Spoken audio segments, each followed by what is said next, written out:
Videos will buy It absolutely was. And I watched him sink. Yeah. I couldn't, the weeds were taller than I was out there, and that property was laying there for 14 years. Undeveloped, we had it earmarked for recreation, and of course, our administration was in there, and we did it. And you're absolutely right, we did it with volunteers. All the fields were bulldozed. We had the prisoners out there at that particular time, you could get them out there cleaning up.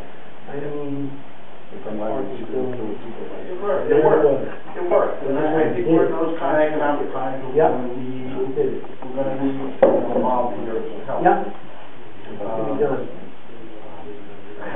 You know, I come back on an old soapbox. You guys have all heard this already, okay?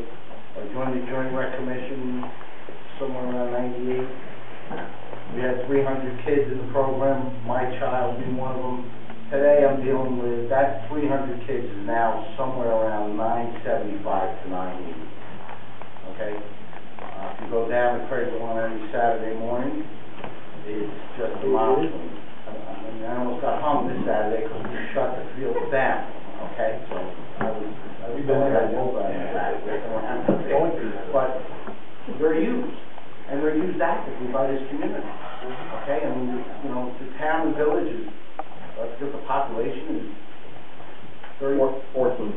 I mean, I can... Hasn't changed much. Yeah, I got... They're just getting older where they want to use the field. On a Saturday morning, believe it or not, between parents and kids, I had 10% of them on any given Saturday morning. 10 to 15% of the population sitting down here at Craigville. I need room. This board needs room, JRC, to work with. The land would be a great idea, off-site. In your master plan for Salesian, they were talking about multiple entrances anyway. Okay, we were talking about coming off Craigville Road with another entrance. There's an 800-foot right-of-way apparently between where the property ends on Salesian and where you match up to Craigville Park, believe it or not, in your deed. Also on Coleman Road, there's discussion of opening up another entrance. Yeah. That would be perfect because, you know, it should be centered with an access. You know, with your access like spokes on a wheel on a bike, and keeping middle of solution integrity, you know, the wetlands you'd like to keep in place, and I can understand that. But you gotta get some more use out of it, and we have some people that could help us do it. Anything else you'd like to add? Chris? I think the only thing that we, as stated before, that we find maybe a little bit frustrating is what, I don't want to say it in a bad way, that we would like to have a little more authority in making these decisions, like the bathrooms and the master plan. You know, the master plan we have been ready to go with for months. You know, as contacting Mr. C and Steve Esposito, but we've had to wait in order, you know, to get the two boards together. So that's what we find is prohibitive in trying to move forward and do things, you know, get things done, accomplished in a timely manner. So I think that's, you know, something that we find frustrating. We'd like to see if we could rectify that. We could have a little more say in the decision making on what you want to do. We know money's tough. We're working within, like I said, we're working within the budget. Hasn't changed that much. We don't get quite the increases yearly that everybody, you know, the others do, percentage-wise. We used to just get stuck on one number. We stay there with 65,000 now. We got it up to 85,000 from the village and from the county. So we were running on about $170,000 budget. Obviously, that's going to get cut back this year. I mean, that's a discussion for another day, you know. But we need the, you know, the funding that we have in place is critical to keeping it afloat. We lost some good people over the last year, basically because of you know, employment. You know, the pay scale is tough. We don't have any full-time employees.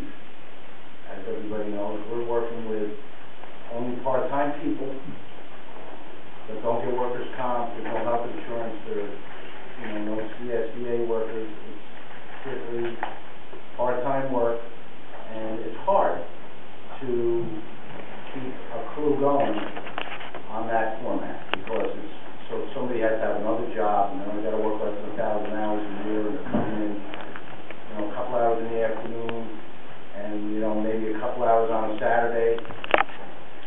So it's, you know, it's been a little tough for us, and we would ask you to look at that when you're deciding on the budget, because we've been looking for years for at least one full-time person down there, groundskeeper, and it's been a hard position to fill, and basically because we don't have what some other towns have, or most other towns have, is one full-time guy who's on either a town pay, usually the town payroll, and they take care of the parks and equipment and things at the parks. It's been tough. So we ask you to think about that when you're doing the budget. Can you tell us what percentage of your clientele come from Goshen, and what percentage come from other municipalities? 85% Goshen, what was it? It was 85% Goshen, and around 50% was Hamptonburg or Chester. Reason why I asked, the assessable base of Goshen has been growing about 1% or less a year. And because there's just not any building going on, we had a moratorium in Goshen for several years. And then with this downturn, and so I did wonder where all these folks are coming from. Are they Goshenites, or are they from the Hamptonburg and other kinds of places? I think Goshen has had a turnover since I've been here.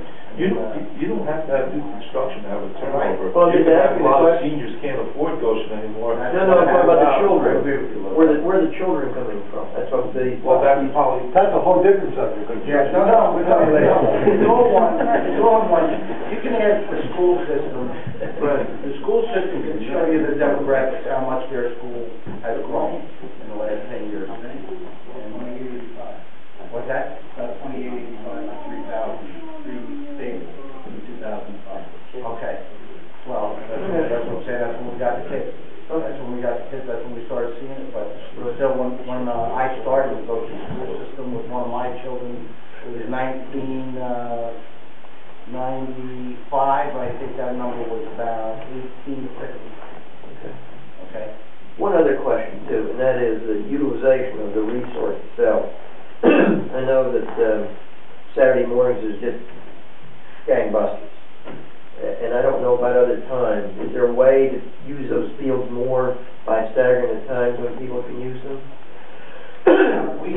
They are. Okay, maybe they are. I mean, I don't go out there. That'll go on Monday, Saturday. Sundays is strictly what is your travel teams. When other towns come to our parks, or we go to their parks. Okay. And play against our team.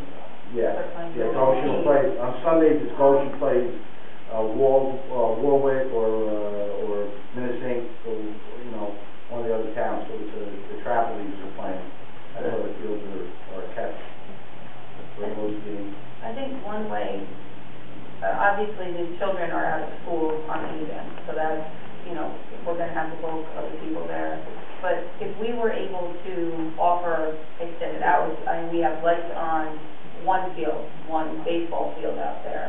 You know, if we were able to put lights on the soccer field, that might alleviate part of the problem, as well as some of the teams could play, you know, in the evening hours as well. But again, it's some money issue, so there are ways we can do that, but Little League put the lights into the for soccer, or, you know, on the girls softball field, we can utilize those fields at different times.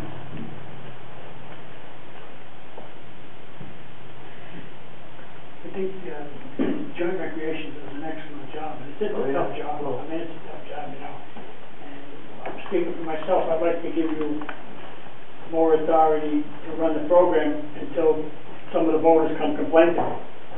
And then they say, whoops, and I'm sure, I don't know, I'm just speaking for myself, you know, that's when sometimes you say, ooh, maybe we better reel it in, you know, because sometimes, you know, you guys do a great job and you're doing the best, but sometimes the